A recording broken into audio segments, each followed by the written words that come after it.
Tahukah kamu bahwa hampir 71% pendapatan negara di tahun 2024 berasal dari pajak?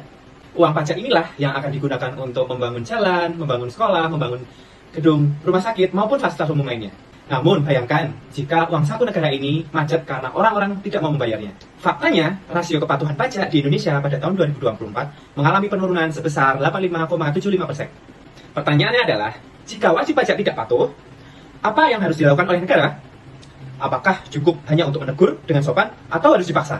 Saya, Rafif Raza Romadona, mahasiswa akuntansi sektor publik dengan NIM 21-431-431-SP-19046 yang memiliki penelitian saya yang berjudul Analisis Efektivitas Penagihan Pajak melalui Surat Teguran dan Surat Paksa terhadap Kepatuhan Wajib Pajak Orang Pribadi Studi pada KPP Pratama Yogyakarta, yang nantinya akan berfokus pada wajib pajak orang pribadi di KPP Pratama Yogyakarta pada tahun 2022 dan 2024. Kenapa Yogyakarta yang dipilih? Karena kota Yogyakarta adalah pusat ekonomi di Provinsi Daerah Istimewa Yogyakarta dengan potensi wajib pajak orang pribadi yang sangat tinggi. Namun, data menunjukkan realisasi penagihan pajak di kota Yogyakarta dari wajib pajak orang pribadi seringkali tidak mencapai target yang diharapkan dibandingkan dengan target dari wajib pajak badan. Nah, ini adalah bukti penerimaan target dan realisasi pajak di Yogyakarta.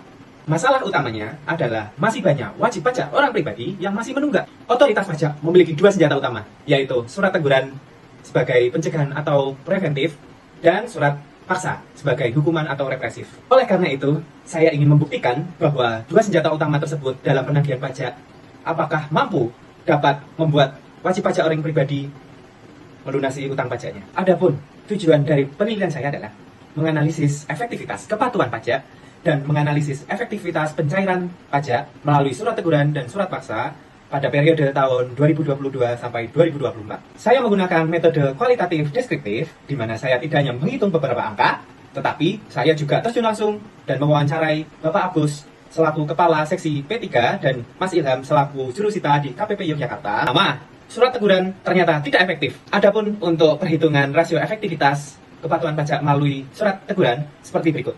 Kedua, ternyata surat paksa justru malah lebih efektif. Perhitungan efektivitas kepatuhan pajak melalui surat paksa adalah sebagai berikut. Yang ketiga, rasio efektivitas pencairan melalui surat teguran sebagai berikut. Keempat, efektivitas pencairan melalui surat paksa sebagai berikut.